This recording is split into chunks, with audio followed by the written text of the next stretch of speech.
रामू हमेशा से एक ट्रक ड्राइवर था। वो सालों से देश के अलग अलग हिस्सों में ट्रक चलाया करता था। लेकिन आज की रात कुछ अलग थी। शाहपुर के पास एक सड़क पर उसके साथ कुछ ऐसा हुआ जिससे उसकी जिंदगी को हमेशा के लिए बदल दिया। शाम हो चुकी थी और रामू अपने ट्रक के सामान को लोड करके शाहपुर की ओर जा रहा था। कुछ ही घंटों का सफ़र तय करने के बाद रास्ता सुनसान और डरावना होने लगा था। चारों तरफ बस पेड़ ही पेड़ दिखाई दे रहे थे। सड़क सुनसान और भयानक होने लगी थी। लेकिन रामू इन बातों पर ज़्यादा ध्यान नहीं दिया करता था। उसे तो बस अपनी मंजिल तक पहुंचना था। जैसे ही रात गहरी होने लगी, रास्ते का सन्नाटा और भी डरावना होने लगा। चारों तरफ अजीब अजीब आवाज़ें सुनाई देने लगी। रामू का क्लीनर मोहन उसके बगल में बैठा था। वो दोनों अक्सर साथ में ही सफ़र किया करते और लंबी यात्राओं के दौरान एक दूसरे का साथ दिया करते थे। मोहन हमेशा से ही डरपोक था, लेकिन आज की रात उसके लिए भी बहुत डरावनी होने वाली थी। वो बार बार इधर उधर देख रहा था, जैसे कुछ असामान्य महसूस कर रहा हो। क्या हुआ मोहन, डर क्यों रहा है? रामू ने हंसते हुए पूछा। भाई पता नहीं क्यों, लेकिन मुझे ये जगह कुछ ठीक नहीं लग रही।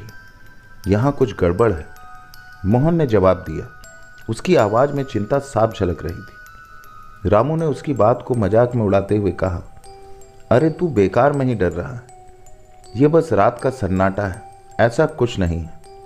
लेकिन रामू भी मन ही मन महसूस कर रहा था कि कुछ तो है जो सही नहीं लग रहा।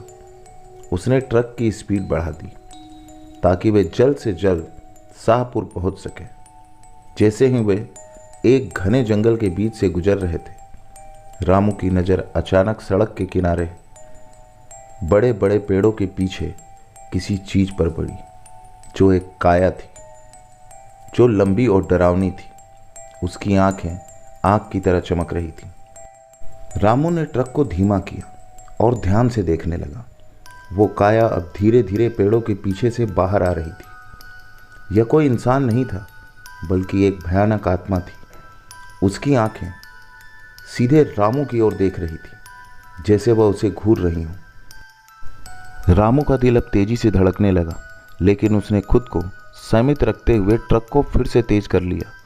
मोहन ने भी उस काया को देख लिया था और वह डर के मारे कांपने लगा। भाई भाई वो क्या था? वो इंसान तो नहीं था, मोहन ने घबराते हुए कहा। रामू ने उसे चुप रहने के लिए कहा और ट्रक को तेजी से आगे बढ़ाया, लेकिन वो काया अब भी उनका पीछा कर रही थी। जैसे ही वो एक मोड़ पर पहुंचे, रामू ने ट्रक को रोकने का फैसला किया और एक ढाबे पर जाकर रुक गए। यह ढाबा भी सुनसान ही था। वहाँ बस कुछ ट्रक और 2-3 ही लोग थे जो खाना खा रहे थे। रामू और मोहन ने भी वहाँ खाना खाने का सोचा, लेकिन उनकी भूख मर चुकी थी। खाना खाते वक्त ही रामू को बार बार ये ख्याल आ रहे थे कि वो कौन थी जो उन्हें घूर रही थी। खाना खत्म करने के बाद रामू ने मोहन से कहा, चलो जल्दी चलते हैं, मुझे अब ये जगह ठीक नहीं लग रही।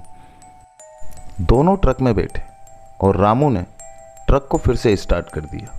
जैसे ही उन्होंने ढाबे से निकलने की कोशिश की, रामू को अचानक अपने पीछे वही काया दिखाई देने लगी जो पहले पेड़ों के पीछे थी। वह अब साफ साफ दिखाई दे रही थी और सीधे उसकी ओर बढ़ रही थी। रामू ने ट्रक की स्पीड बढ़ाई, लेकिन वो काया भी उनकी स्पीड के साथ बढ़ने लगी। रास्ते में कुछ दूर जाने के बाद रामू ने देखा कि आगे एक लाल गाड़ी खड़ी है। गाड़ी के हेडलाइट जल रहे थे, लेकिन उसके अंदर कोई नहीं था। रामू ने गाड़ी के पास जाकर देखा और मोहन को भी गाड़ी देखने के लिए कहा। दोनों ने गाड़ी के चारों ओर देखा, लेकिन वहाँ कोई भी नहीं था। रामू ने मोहन से कहा, यहाँ कुछ गड़बड़ है, यह गाड़ी यहाँ कैसे आई और अंदर कोई क्यों नहीं है? मोहन ने डरते हुए कहा, भाई मुझे ये जगह बिल्कुल ठीक नहीं लग रही, हमें यहाँ से जल्द निकलना चाहिए। रामू ने भी उसके बात पर सहमति बताई और दोनों वापस ट्रक में जाकर बैठ गए। लेकिन जैसे ही उन्होंने ट्रक स्टार्ट किया, उनकी नज़र एक काली बिल्ली पर पड़ी जो उसी लाल गाड़ी के पास बैठी हुई थी।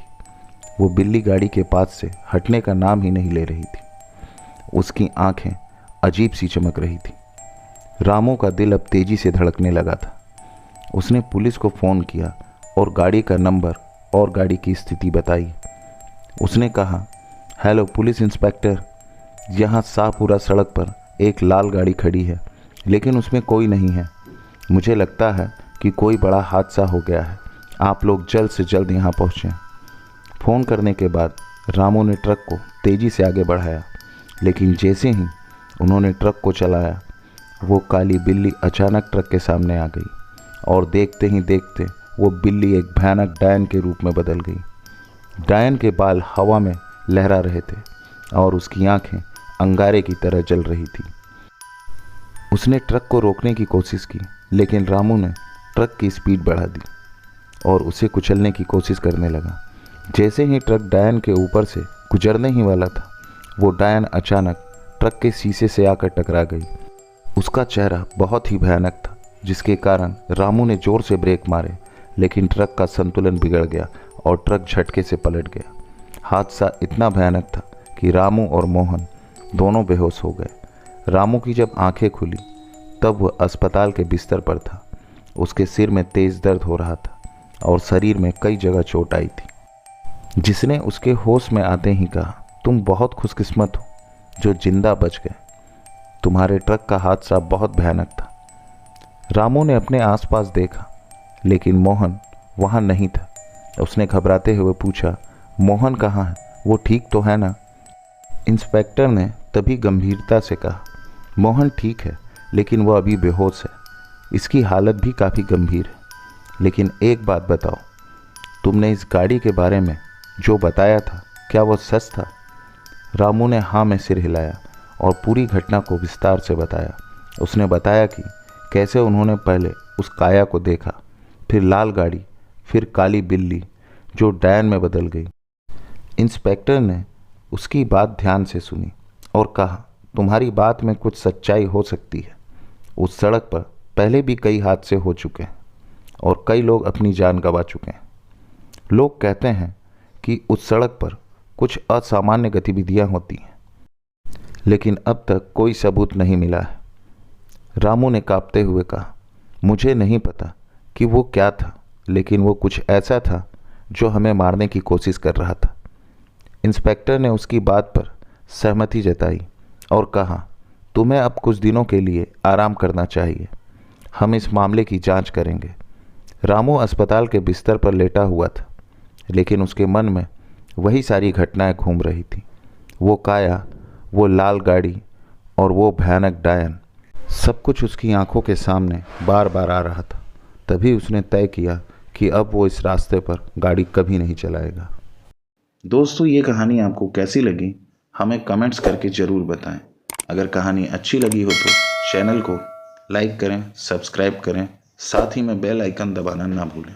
धन्यवाद।